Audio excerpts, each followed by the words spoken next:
Hey guys, it's James Walsh here from the Wrestling Epicenter.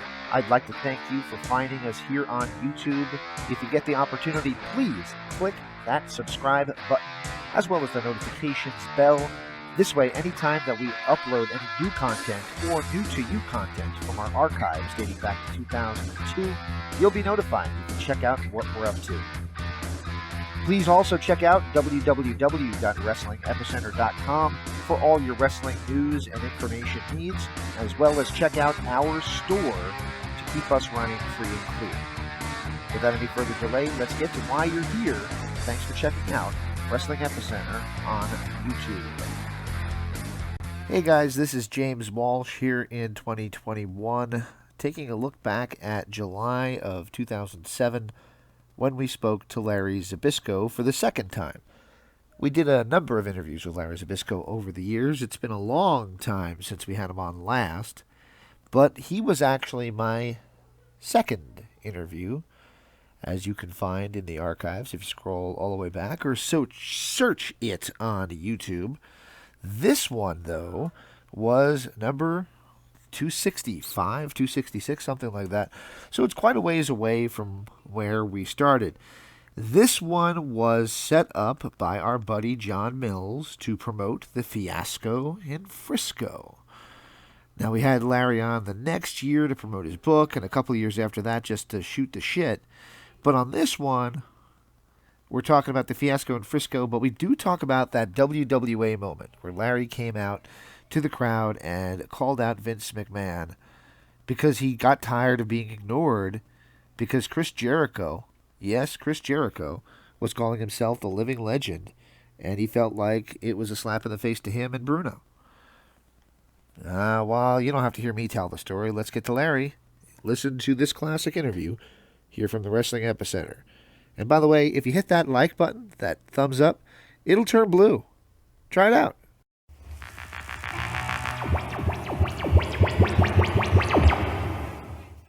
And welcome back to the Wrestling Epicenter. And in conjunction with WrestleFanFest 2007, the Wrestling Epicenter is honored and privileged to welcome our guest, the author of the book and upcoming feature film Adventures in Larryland, the one and only living legend, Larry Zbyszko. Mr. Zbyszko, how are you this evening? Well, I'm doing fine. Good introduction there. Good job, guys. Thank you very much, sir. Excellent. Excellent. Well, actually, I wanted to thank you, first off the bat. A long, long time ago when I was first getting started, you were actually my second interview ever. And I was green as goose crap. I didn't know what I was doing. And you really eased me into the interview. You helped me out so much. You called me a few months later and thanked me again for doing a good job. And it really gave me the confidence to keep doing this for the past 4 years and kind of make it my livelihood. So I really do want to thank you for taking the time and really helping me out back then. Well, you're welcome. Now, just send me 10% of your salary, and we'll be even. All right. So, what's been going on with you lately? It's been a little while. I guess you were at the pay-per-view last night, but before then, what's been going on since we saw you leave TNA a few months? I guess it was October. Yeah. What's going on in Larryland? Well, I'm kind of on cruise a little bit. Did some TNA stuff for about a year and a half or so on the TV, and I'm going to be back there soon, probably pretty soon, on the camera side, and I'm looking forward to that. I like the organization, and there's some real good people involved, working real hard at it. And the last 5-6 months, I just kind of been cruising. I play a lot of golf down there in Florida. And I am finishing this book. I've been in the middle of writing this book. I got most of it done. Probably only 25% left to do.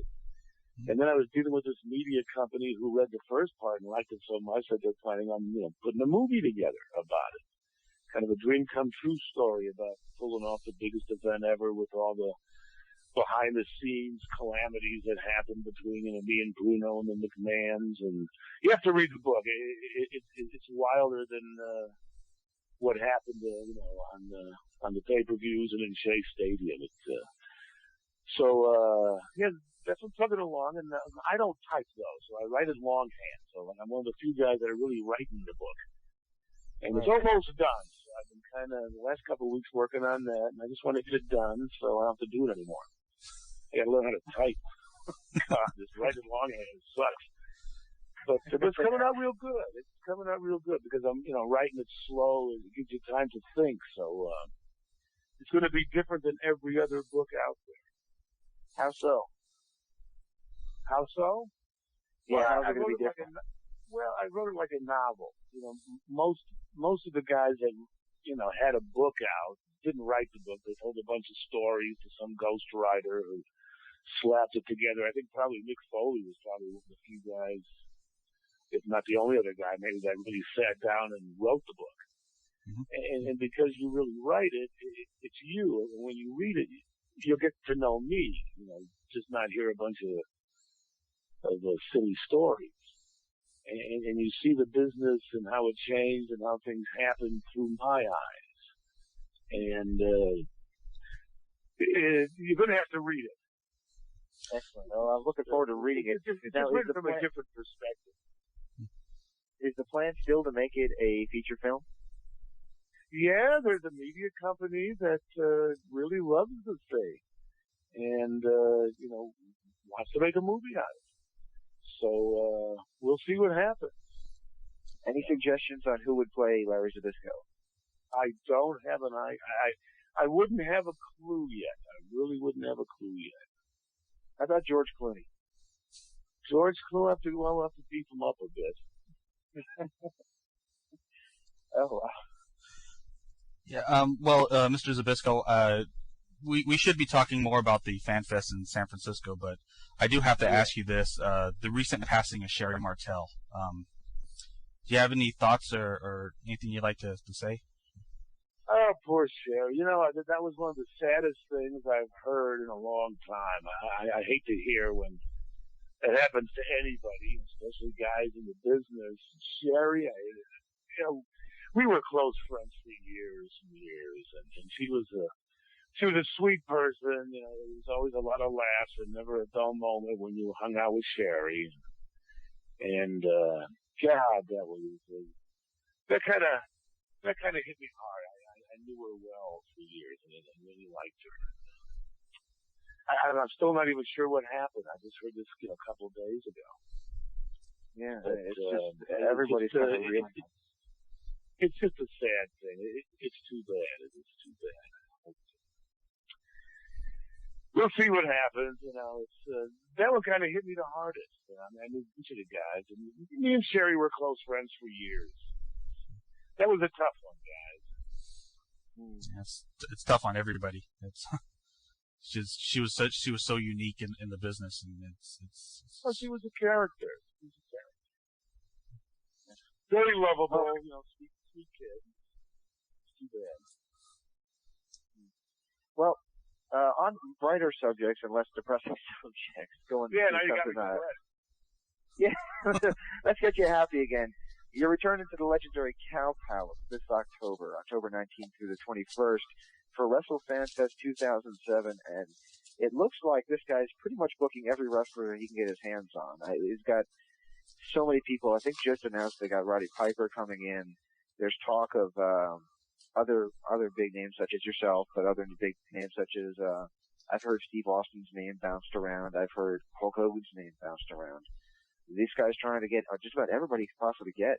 Are you looking forward to basically seeing some old friends and maybe even some old foes up in San Francisco? Oh, I'm looking forward to it. I enjoy doing the reunions. You see some of the guys, and that's fun, because some of the guys I haven't seen for a long time. And there's been a few reunions, and you kind of catch up on some old things. But I've never really been out to California in a long time. That whole area, it should be a gigantic event out there. God, and outside of the guys, I get a kick now out of meeting the fans. And in that area, I spend a lot of time in the Northeast and the East and the Southeast.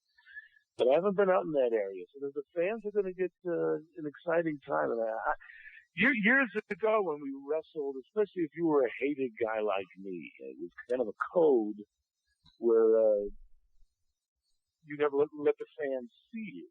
it kind of created a mystique and kept you more valuable and more mysterious and more celebrity-ish.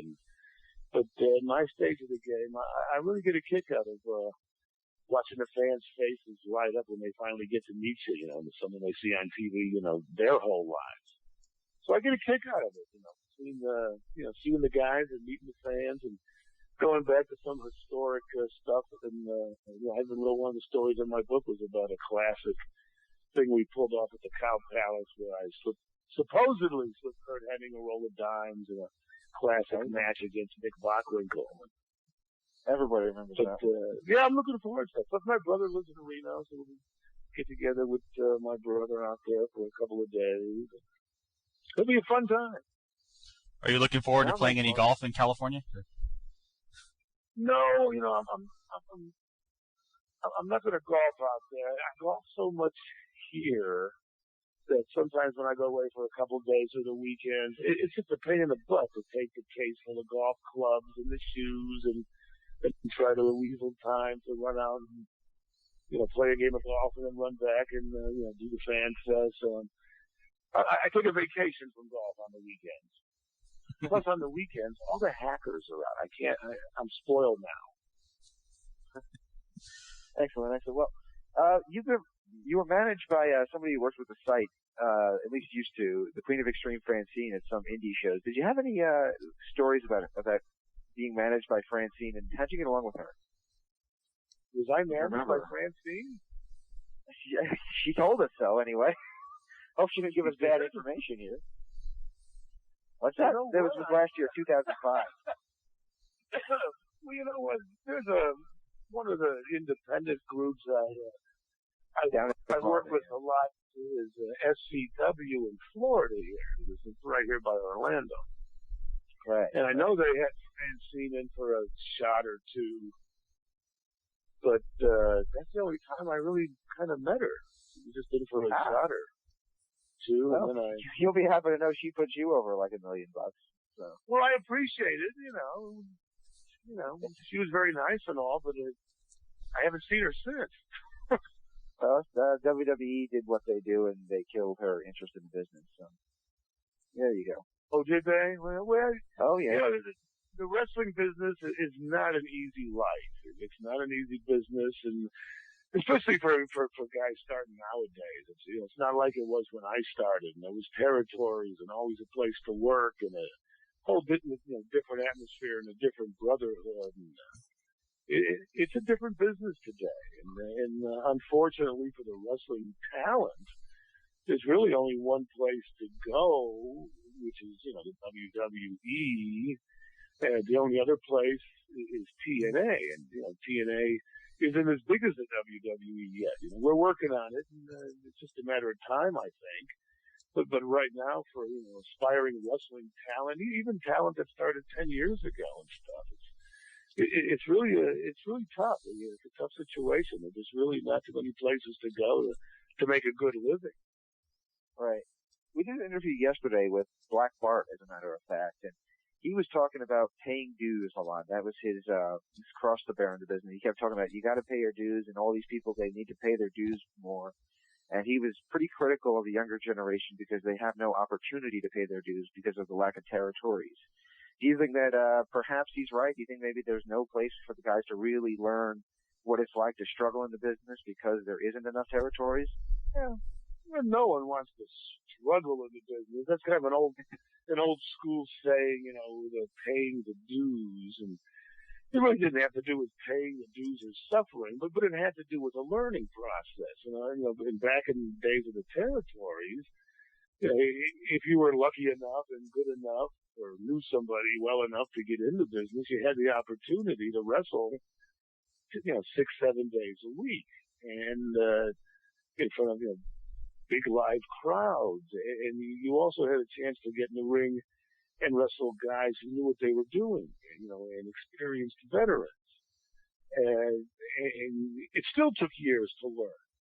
So when you get young guys today and they do an indie show 2 or 3 times a month, and normally they're wrestling some other young guy who doesn't know what he's doing.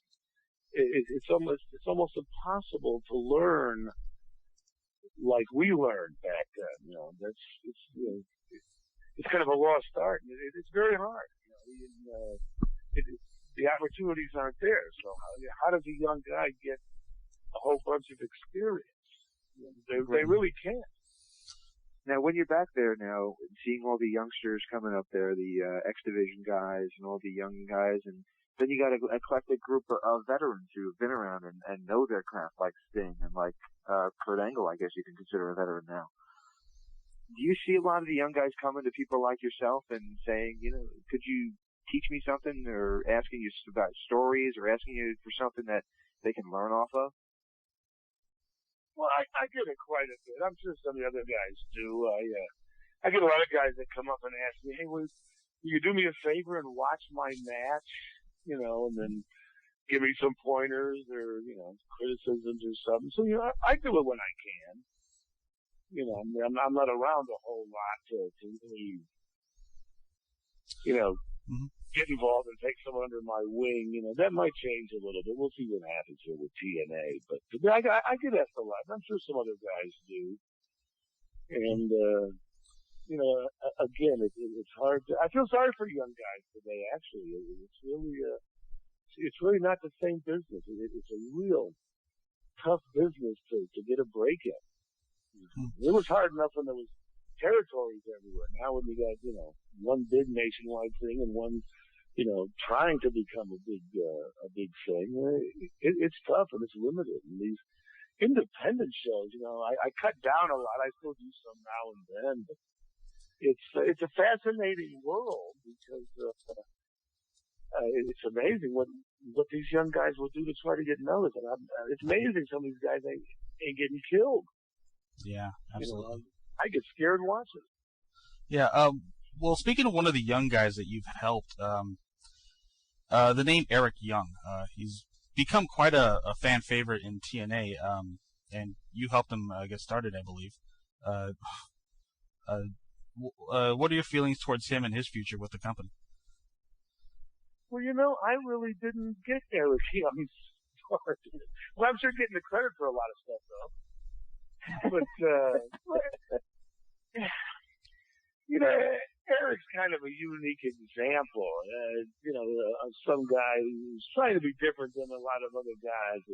I really didn't have anything to do with, you know, getting Eric Young started. I think that came from the Scott D'Amore crew of, you know, Canadian guys that they had up in the, what the heck's the name of that area? Border City? Not Winnipeg. Yeah, the one across from Detroit. Yeah, Winnipeg. Winnipeg. Is that Winnipeg or is that something else? I believe it's Winnipeg. I could be wrong. Anyway, but he kind of. We don't know. We're bad. We're not. We don't know geography here. We suck at geography. Yeah, I'm not big on it either. But you know, Eric's a good kid. He's a good talent. He's trying to do a little different, you know, twist on things, and they're taking advantage of a good natural stupid look on his face.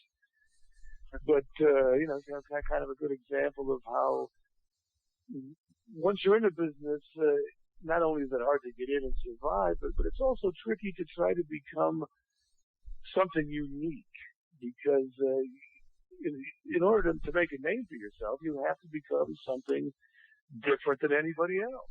And, it's really hard because you got so many guys trying to do so many different things. So many different things have been done. And, you know, Eric's probably taking a little different approach. And, you know, fans like it. It's a cute thing. And, you know, it's a nice addition to TNA. We'll see what happens with it.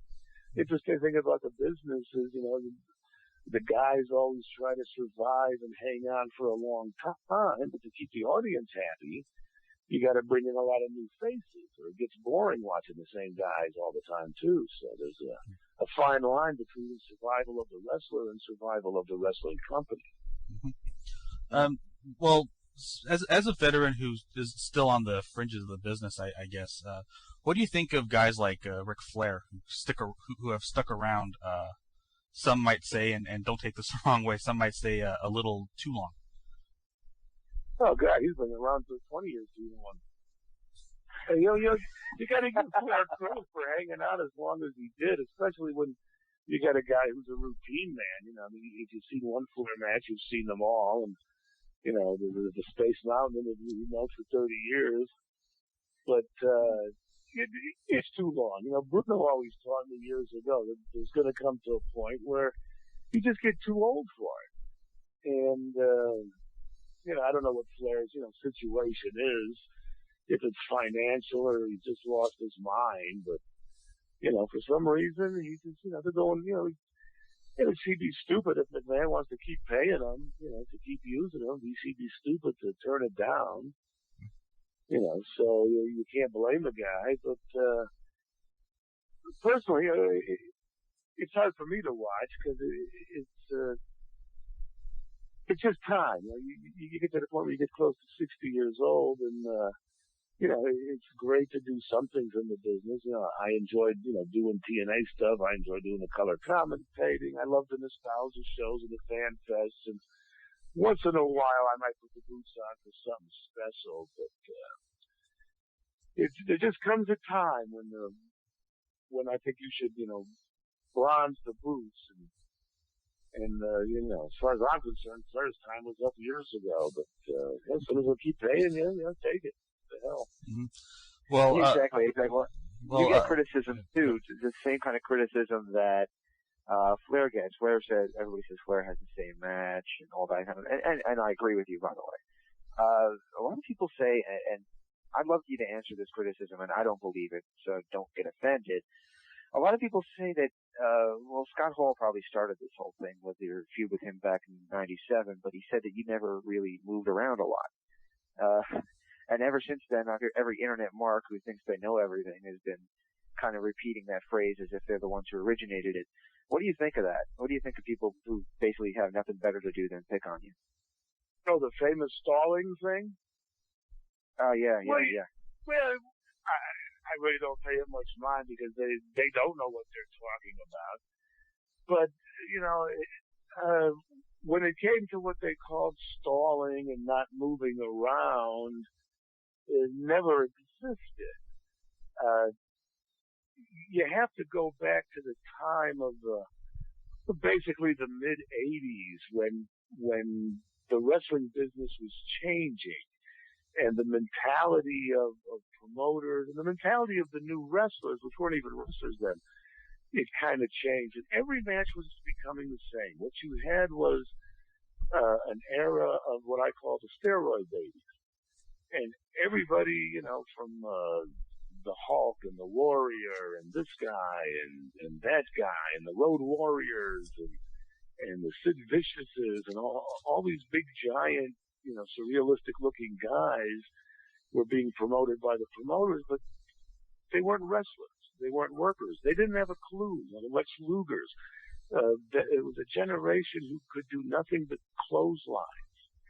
And they also had a mentality where, at the invention of the clicker for TV, the promoters were freaking out because they figured if you took somebody in a headlock for a minute, people would freak out and click for something else.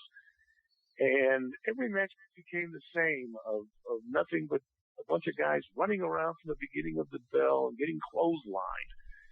And it became boring. It became an era where the fans were chanting boring at the things. And the guys who looked great, didn't know what they were doing, had the same match. The first match with this guy would be the same match as that guy, and the tag match would just have four guys throwing clotheslines. So, in order to keep myself different, I just wrestled different. And all the things that they referred to as stalling would happen at the beginning of the match, where I wouldn't tie up. I wouldn't do what everybody else did. But then I kicked the match into high gear after so many minutes.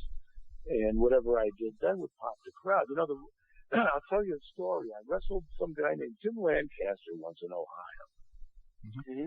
And about 12, 15 minutes, and the place went berserk. The people were screaming. We almost blew the roof off the place. And it wasn't a matter of not doing nothing. It was a matter of setting up the crowd and then blowing them away. I came back to the dressing room, and Hawk of the Road Warriors says, God, the crowd sounds hot. I heard him screaming and going berserk. I said, yeah, it's a hot crowd. So then the Road Warriors go out there, and for the first few minutes, they throw all their clotheslines and do all their power slams. And the last 5 minutes of the match, people are chanting boring because they have no idea what else to do and how to do it. So the Hawk comes back and says, God, the crowd's horrible. I thought you said they were hot. I said, they are hot if you know how to work. You know, and the guy still never got it. There was no such thing as stalling or not doing anything. It was just a way to set the crowd up to blow them away during the match. And that's something that generation of pro wrestlers just didn't know. It was a lost art already. Do you think that people are starting to get back to it now, or do you think that everybody's still more worried? Because I'll be honest with you, I do not really watch WWE's programming just because I can't fathom what goes on behind the scenes of that company. I just can't. It just seems like it's let me put it this way. As backstage WCW might have been and everything, it never looked as disorganized as what WWE to me looks like now. That said, I like watching TNA, but some people say that they watch TNA and they feel like they're going to have a seizure because they see a storyline come on the screen for 5 seconds and it just goes so quick and backstage segments and it's so fast. I mean, TNA is the only show I will watch, and I will defend it as the best show on TV for wrestling. But it might be going too fast. Yeah, well, it is set up way too fast. And in trying to talk to people about changing it, and it's just kind of the way the mentality is, where they're looking at it in a way where they only have a 1 hour show, and they're really trying to cram too much into 42 minutes of a wrestling show. Right. And I disagree with the mentality of that, and hopefully we can change some things. And TNA will be going to 2 hours soon, and I'll give them a chance to do a lot more. But you're right, and everybody's right. It doesn't have to be that fast. Right. But people don't realize that wrestling, one of the things in wrestling, in terms of the fans, is their imagination and drama. And, I watched the TNA show last Thursday, and at the end of the show, I had no idea what was going on at the pay-per-view. I didn't know who was the 4 out of 5 guys with the secret guy at the King of the Mountain, and I mean, it was so, it is too fast. And, I think that's one of the things TNA is working on, is to slow it down a bit. It's just hard to get everything they want to get in their 1 hour show. I have no idea what's going on with the WWE. Yeah, actually, I have a couple questions. I want to get to WWE in just a moment, but do you think that a lot of their fast-paced click, click, click, click, click, bang, bang, bang, bang, bang that you see on TNA, do you think that has to do with them not wanting to potentially lose somebody who has a clicker in the hand and wants to switch over? Do they think maybe having that much content will do that? Well, you know what? I don't think clicker phobia is an influence anymore. I just think that what they're influenced by is trying to cram too much in a short show. And, hopefully we can help them out with that. But I think the clicker phobia kind of went away some years ago. There's too many ways now to, tape record a show if you want to watch it. And I was always a strong believer. I mean, if someone's going to watch a wrestling show, they're not going to click away to watch something else. If someone gets in a headlock, I mean, they're watching a wrestling show. Mm-hmm. So I think that mentality went away. But years ago, when the clicker first was invented, for some reason, the new TV mentality, took over. But I think that phobia has, disappeared. Well, I do have to ask. It's been a year since we've seen you it's been a year since your hair versus hair match with Raven, and I have to ask, how's the coif? How's the what? How's the coif? How's your hair? Oh, the hair's great. I look better than ever. Are you kidding? I got more hair than ever now.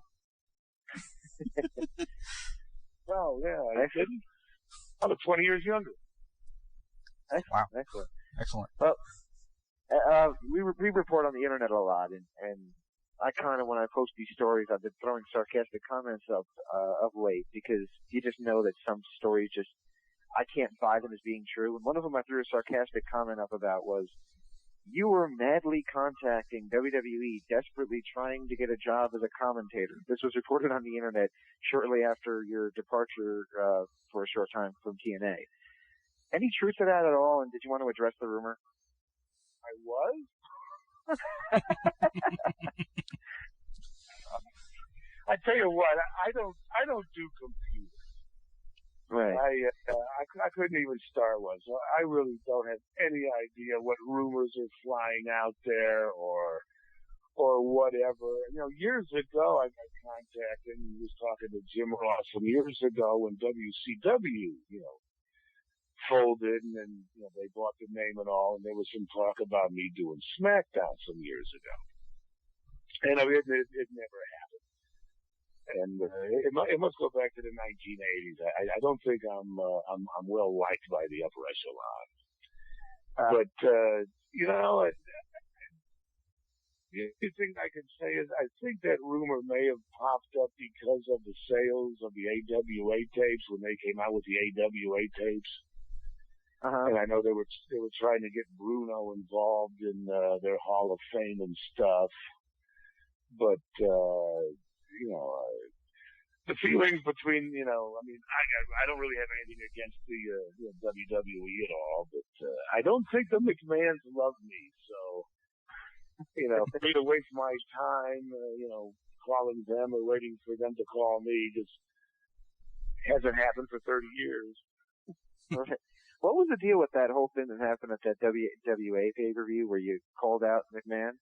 Was that just something they said to try to do to get attention, or was there anything really behind that?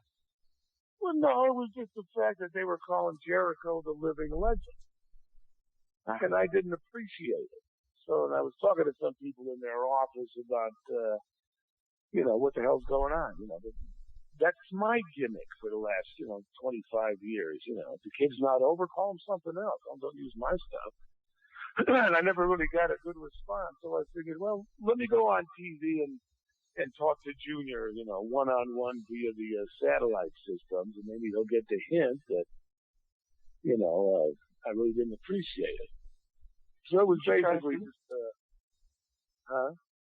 Didn't you try to sue them over that, or? Well, we had a legal confrontation, which, kind of is long resolved and legally really can't be talked about. But okay. It never really came to a head. They just stopped using it. It was kind of like, poor Jericho at the time had the belt, and some other guys were hurt, and their ratings were dropping, so they were grabbing at straws trying to, rehash the kid. And I just didn't make sense. I was getting a lot of phone calls. As soon as they started calling Jericho the living legend, I started getting a bunch of phone calls. Everybody thought I was going in there to work a program with. But, that wasn't going to happen. So it was the only way I could, fight the fire with fire. They were on TV using my stuff, so I did a little WWA appearance and shouted my rebuttal. And then after that, they stopped using it. So now they're probably hating more.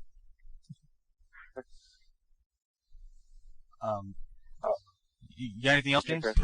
No. Yeah, I did want to ask you a couple questions. So now that the book's coming out, now that everything's going on, you're just enjoying life. Everything's just cool, sitting back. And what we were talking about, though, actually, last interview just popped in my head. You were mentioning something about possibly Ted Turner or somebody like Ted Turner would have to come into the business. Do you still believe that, or do you think TNA could just keep growing on the seeds that are already planted and become the next big thing? Well, some years ago, that was a true comment. You need some guy like a Ted Turner, because he had network television. He had $1 billion and network TV is what you need. Now TNA has kind of got over that hump. They've got $1 billion company behind them, Panda Energy, and they're on nationwide TV with Spike.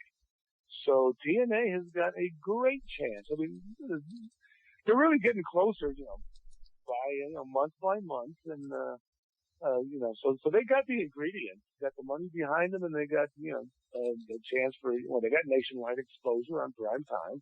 And we just got to take it to the next level. And then, if things go, the way I see them, once they get to that next level of a good 2-hour primetime show, the next stop is head-to-head Wrestle War. Do you think TNA can handle a 2-hour time slot? Can they get a 2-hour time slot? Well, no, not get a 2-hour time slot. One of the things that's been a running debate on our website is that an extra hour of television usually ruins the company's product. So the poster said. Which I don't think so. I completely disagree with, but I just wanted your opinion. Do you think the TNA the writers and the talent can handle an extra hour of television a week? I think they desperately need it. Oh yeah, well no, it would be good. The way television is now and the way the image of wrestling is in sporting events, a 2-hour show is no problem to handle whatsoever. In fact, the way TNA operates, it would be a lot better for them too. I think where that all came from was an interview we did with J.J. Dillon years back, and he said that he doesn't believe that a lot of the problems with WCW was internal. He thinks that the program got so boring because there was hours and hours and hours of it on every week. There was Nitro was 3 hours, Thunder was 2 hours, Saturday Night was 2 hours, and there was just not enough content to fill all the hours of entertainment. I think that's where this is coming from. But yeah, well, he was talking about an oversaturation. I mean, back in those days, you had a Nitro 3 hours. It is too long. Forget the 3 hour nonsense. 2 hours. But then they went to the 2-hour SmackDown. Then you had the Pro. Then you had the Worldwide. Then you had the syndicated. It got to the point where it was oversaturated. That was just WCW. McMahon had the same stuff.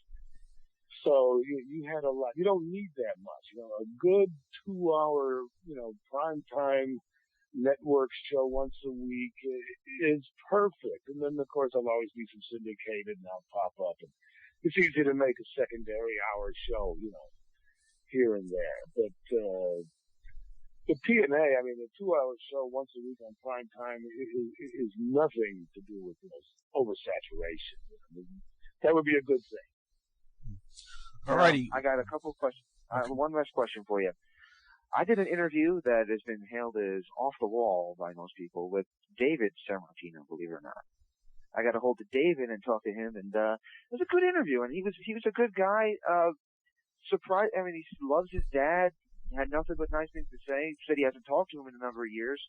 I kind of expected him to be kind of resentful towards you based on how much you got over as Bruno's protege, but he never really was able to get over as Bruno's son. What is your opinion of David Sammartino, and have you ever spoken to him in recent years? I haven't talked to David in a long time. He kind of disappeared off the face of the earth. And, there's no resentment with David and me. And David, David just had a pair of shoes to fill that nobody could fill. Bruno was such a big star for his era and time. And, it wasn't, I couldn't even fill the shoes. The Bruno protege thing was great to get me started, but the only way I could, I could never be like Bruno. He was the guy for that era. And, whatever happened between Bruno and his dad and all that, that's all personal family stuff. That's their business. Yeah. But, I went a different direction. I became the most hated guy for 20 years after me and Bruno situation. But, in terms of, anybody being like Bruno, that was his kid. His shoes were too big. He was the man of an era. Plus, when David came around, wrestling was changing too. So, it was just different. Alrighty, well, Wrestle Fan Fest 2007 will be held in October, from the 19th to the 21st at the legendary Cow Palace in San Francisco, California. In addition to the living legend Larry Zbyszko, you can meet Black Bart, Outlaw Ron Bass, Baby Doll Tracy Brooks, TNA Heavyweight Champion Kurt Angle, and many others. More information at www.wrestlefanfest.com.